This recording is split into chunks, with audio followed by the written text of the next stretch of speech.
Peace and joy. Salut mes Saiyajins de l'espace, je suis avec mon ami Frank Ropers aujourd'hui.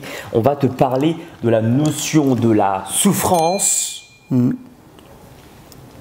pour se sentir mieux. Alors, Frank, je te laisse commencer. Introduire ça. Donc du coup, toi tu aimes bien beaucoup t'entraîner. Parfois on nous prend pour des fous. Parce qu'on se dit, mais ces gars-là, ils sont complètement dingues. Ils s'entraînent tout le temps. Mais comment est-ce qu'ils font? Enfin, ce sont des sadomaso. Oui. T'en penses quoi? On peut le dire. Alors, l'humain a cette particularité, c'est que dans la vie, en fait, il fonctionne beaucoup avec la notion de douleur et de plaisir. Et la particularité du cerveau, c'est qu'il va plutôt vous orienter vers le plaisir. Sauf que, et vous le voyez au quotidien, si on ne fait que de rechercher le plaisir, on va dans le mur. Alors l'exemple typique, c'est la société actuelle. Il y a très longtemps, les gens étaient quand même confrontés à la douleur, la souffrance. Ils ne mangeaient pas forcément à leur faim, il fallait la chasse, ils ne trouvaient pas forcément du gibier, ils risquaient de se faire attaquer. Les maladies, en fait, il y avait plein de facteurs, plein de paramètres exogènes qui faisaient que leur vie, ils ne vivaient pas trop longtemps déjà, et ils étaient exposés régulièrement en fait, à des risques, donc à une douleur, une souffrance physique et psychologique. Quand on ne mange pas à sa faim et puis que ça dure 2 jours et qu'on ne donne pas à manger à sa famille, donc c'est une douleur. Mais pour autant, ils ont survécu, ce qui fait qu'on est maintenant dans cette société. Et puis la notion de plaisir, c'est différent de nos jours. On a tellement la capacité à se faire plaisir, on a faim, on va à la boulangerie, on a un pain au chocolat.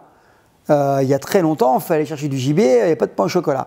On a des nourritures sucrées qui donnent du plaisir au cerveau. En fait, on a tout ce qu'il faut de nos jours pour être bien en voiture. On a tout qui est confortable, on est protégé de tout, c'est aseptisé. Donc, résultat, on a plus mis en avant le plaisir que la douleur. Alors, qu'est-ce qui se passe?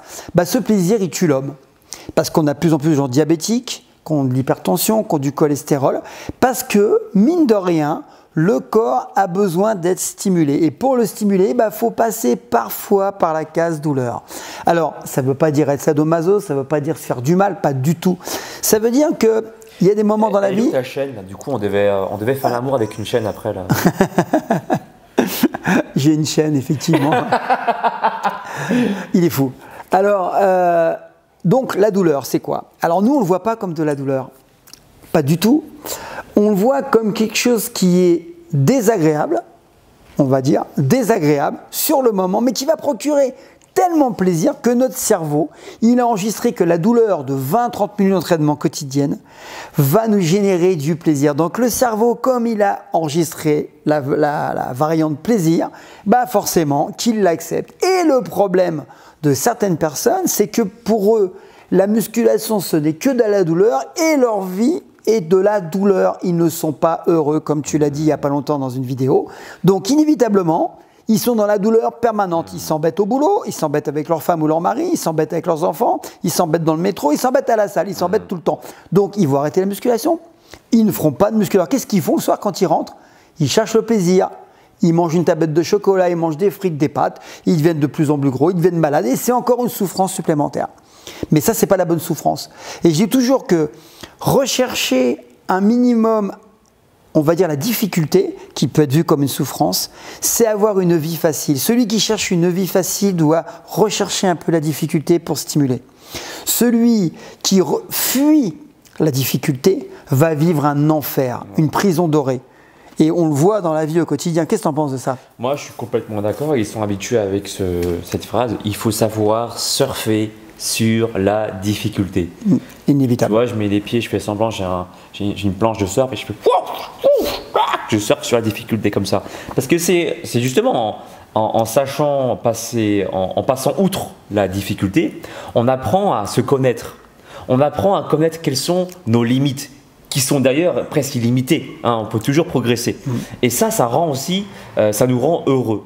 Moi, quand je m'entraîne, en fait, tu vois, mes séances qui durent entre 20 à 30 minutes, maintenant, j'ai conditionné mon cerveau à cet état de bonheur dès lors que je m'entraîne. Et même pendant l'entraînement, je ressens vraiment un état d'euphorie bien sûr. pendant l'entraînement, mais normal. après aussi. Oui. Pendant, je sécrète quand tu connais la physiologie, Et c'est tu ça, te rends le truc. compte que tu sécrètes de l'endorphine, tu t'intéresses un petit peu à la physio, qu'est-ce que c'est que l'endorphine? L'hormone de bien-être. Bien vu. Et ça, tu le sécrètes pas après, pendant la séance, mais aussi pendant la séance de sport. Et ça, je me rends compte à chaque fois que je m'entraîne, mais putain, mais je suis un homme heureux quand je m'entraîne. Tu sais, quand je suis en train de Ouais, faire pareil. mes exercices avec la planche de Leroy Merlin, là, avec mes bandes élastiques au poids de corps et tout ça, franchement, ok, ça fait mal au niveau du muscle, mais je kiffe ça. J'adore. Cette notion de difficulté, je l'ai transformée en un réel plaisir. Je fais pas semblant. Je pense que toi, c'est pareil. Ouais, et puis, alors je vais vous dire un truc qui va vous choquer peut-être, mais tu l'as dit quelque part. C'est qu'en fait, pour moi, la musculation, les arts martiaux aussi, hein, sont des formes de méditation.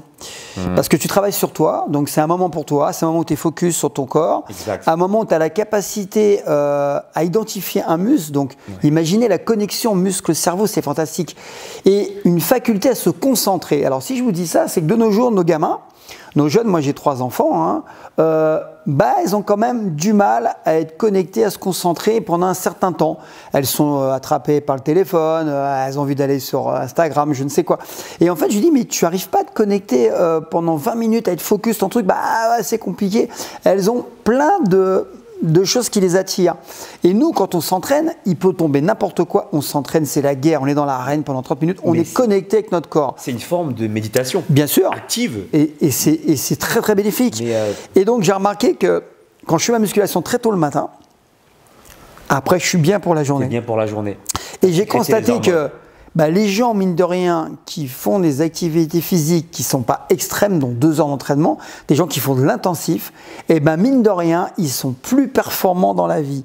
Et mes élèves, et je pense que tu as dû le constater dans ma communauté Facebook, j'ai une communauté pour les motiver. Quand ils prennent mes programmes, en fait, on les habitue en fait, à stimuler en permanence, ils se stimulent entre eux, hein, j'interviens pas toujours, il y a des régulateurs, des anciens qui tirent, et ils me disent tous, c'est fou. Depuis que je suis régulier dans mes entraînements, depuis que je suis un programme, la fameuse méthode SMART, spécifique, temporelle et ainsi de suite, réalisable. C'est une méthode que j'utilise. Voilà, c'est une méthode pour arriver à la fin de ces projets. C'est une méthode hyper efficace. Ils me disent tous que depuis qu'ils s'entraînent bien, qu'ils ont une capacité à être réguliers, à travailler leur détermination, à se connecter, à se faire un peu mal, à sortir de leur zone de confort, en fait, ça impacte leur vie privée. Bien sûr. Savoir dire non. Par exemple, on vous propose une petite sortie. C'est un élève qui me l'a dit, hein, je ne l'ai pas inventé. Il me dit, mais avant, moi, le vendredi, c'était la teuf avec les copains. Sauf que s'il fait la teuf samedi matin, il n'est pas à l'entraînement. Ça, c'est pas possible, il va être déglingué. Hein. Il a dit, maintenant, je sors le samedi soir parce que je sais que le dimanche, c'est mon jour de repos. Donc, il a décalé sa sortie avec ses copains. Donc, qu'est-ce qu'il a fait? Il a su dire non. Non, les gars, parce que demain, j'ai entraînement. Waouh! Il me dit qu'il ne savait pas dire non avant. C'est lui demander une force mentale qu'il n'avait pas avant. Alors ça ne veut pas dire que c'est un moine, mais il dit non, désolé, je ne m'entraîne pas. J'ai le même cas avec Pascal, que j'ai le cours en cours particulier le dimanche. Le gars, il aime bien les restaurants, il aime bien le vin, et ainsi de suite. Et maintenant, il fait ses sorties le vendredi soir, parce qu'il sait que le dimanche matin, il me voit, et que ce samedi, s'il se couche à 2 h du matin et qu'il a bu, il ne pourra pas s'entraîner. Et ce monsieur, il a 57 ans. Il me dit, mais depuis que je fais ça avec toi, je suis capable de me prendre en charge, je suis fier de moi. Donc ça renforce son estime de lui, ça renforce sa confiance en lui, ça va au-delà du fait de prendre des gros muscles. Il m'a dit maintenant c'est un besoin, je suis addict. Donc ça veut dire que le fait de faire du sport régulièrement, d'avoir des programmes précis, le fait d'être régulier va impacter votre vie privée. Bien sûr, et en mieux. Ah, évidemment. En mieux, parce que tu vas apprendre à mieux gérer finalement ta vie et tu vas te rendre compte qu'il y a toujours des solutions. Et que finalement le sport c'est pas une contrainte, mais que intégrer dans ta vie, ça fait de toi une personne plus heureuse. Complètement. Et c'est marrant. Plus performante aussi. Ouais. Parce que ça a été montré ça, hein, tu sais sur des études, que quand tu fais des activités courtes, ça booste aussi ta mémorisation, ta mémoire en fait. Et alors il y a un truc qui est sympa, et une technique que je vous donne, hein, pour les gens qui ont une tendance à procrastiner, à pas forcément aller à la salle, ils ont un entraînement lundi, mercredi, vendredi, le mercredi il ira peut-être pas. Préparez vos affaires la veille, le visuel, moi j'ai la politique du visuel, j'appelle ça.